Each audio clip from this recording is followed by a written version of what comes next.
안녕하십니까? 오늘 하나님의 말씀은 창세기 17장 7절입니다. 내가 내 언약을 나와 너와 내 대대 후손의 사이에 세워서 영원한 언약을 삼고 너와 내 후손의 하나님이 되리라.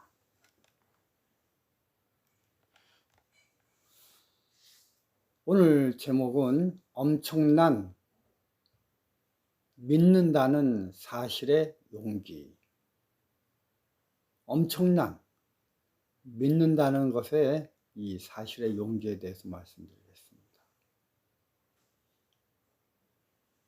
이 언약이라는 말은 히브리어로 베리트인데요. 그건 계약, 협정 이런 뜻입니다. 창세기 17장에서 나오는 이 언약은 하나님이 아브라함에게 명년 이맘때에 내가 아들을 낳을 것이다 라는 미래 예언에 대한 하나님의 말씀을 믿는 것입니다. 그런데 이 말씀은 과학적으로, 생물학적으로, 지식적으로, 상식적으로 전혀 맞지 않는 말입니다. 지구 위에 발을 얹어놓고 사는 사람이라면 이 말을 곧이곧대로 믿을 사람이 전혀 없습니다. 허나 이러한 말씀을 믿는 것이 바로 언약으로 들어가는 문입니다.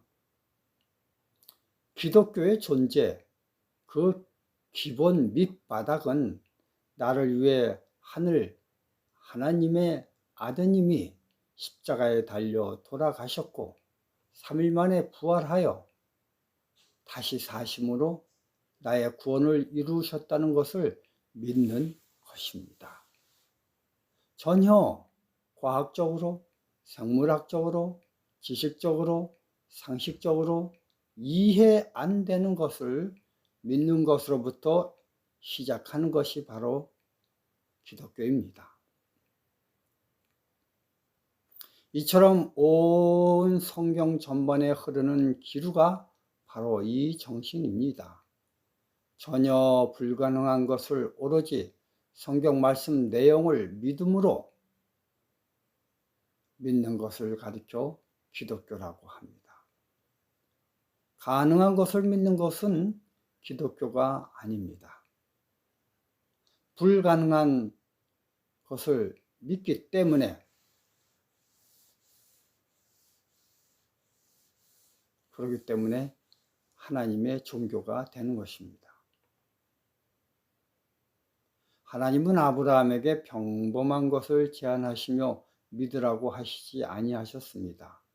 절대 인간 세계에서 나타나는 과학적 사실을 벗어난 것, 즉 그것을 믿는다면 정신적으로 미친 사람이거나 아니면 덜 떨어진 사람일 수밖에 없는 사람으로 평가됨에도 불구하고 믿는 것입니다. 알베르 까미 작품 시지프스 신화라는 책이 있습니다. 시지프스 왕은 매일 똑같은 일을 반복하고 있습니다. 엄청나게 큰 돌을 밀어 산 꼭대기에 올려놓는 일입니다. 그 돌을 올려놓아 봤자 올려놓은 그 순간 그 돌은 굴러 떨어져 밑바닥에 있고 그런 돌을 또다시 올려놓기 위해 온 힘을 쏟는 것입니다.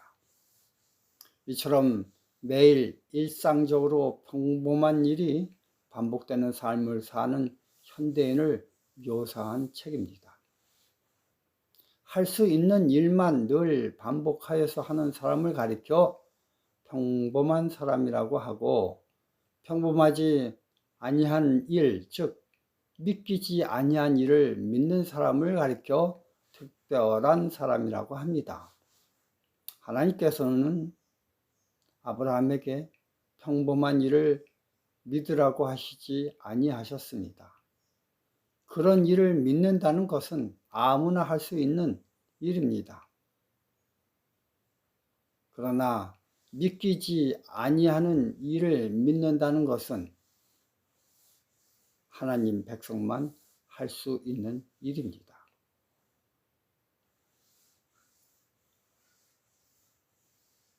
이렇게 믿는 사람을 가리켜 하나님은 아브라함에서 아브라함으로 전했다라고 하십니다. 기독교인들은 기적을 믿는 사람들을 칭합니다. 열왕기하 2장 23절 24절을 읽어드리겠습니다. 엘리사가 거기서 베델로 올라가더니 길에 행할 때에 젊은 아이들이 성에서 나와서 저를 조롱하여 가로되 대머리여 올라가라 대머리여 올라가라 하는지라.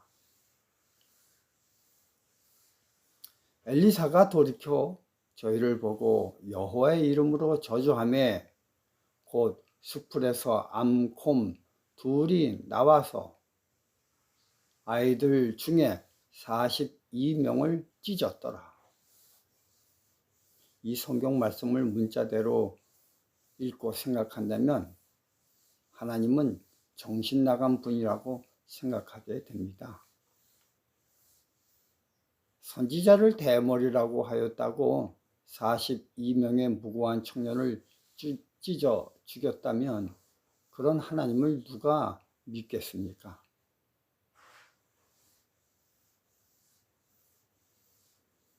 엘리사 선지자의 스승 엘리야는 불병거를 타고 하늘로 승천하셨습니다. 이 모습을 본 엘리사 선지자는 말끝마다 나의 스승 엘리야는 불병거를 타고 하늘로 승천하셨다라고 입에 침이 마르도록 설교를 하였습니다. 도무지 다른 말은 전혀 하지 아니하고 도대체 제 정신이라면 믿을 수 없는 말만 계속 하는 것이었습니다. 하도 이렇게 행동하니까 화가 난 젊은 청년들이 그럼 당신이 한번 하늘로 올라감으로 증명해 보라고 하는 장면인 것입니다. 때마침 엘리사는 대머리였으므로 그 청년들이 말하길 비아냥거리는 말투로 대머리여 올라가라 대머리여 올라가라 하고 한 것입니다.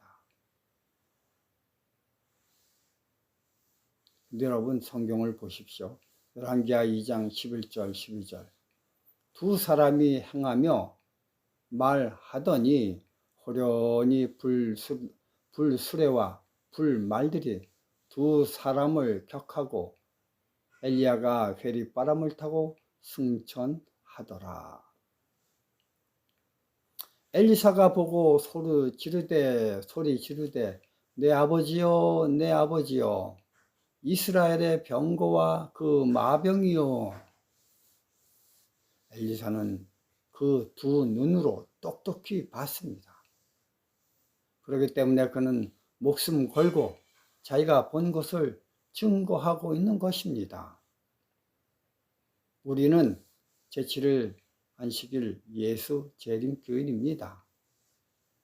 예수님의 재림을 전파하는 사람들입니다.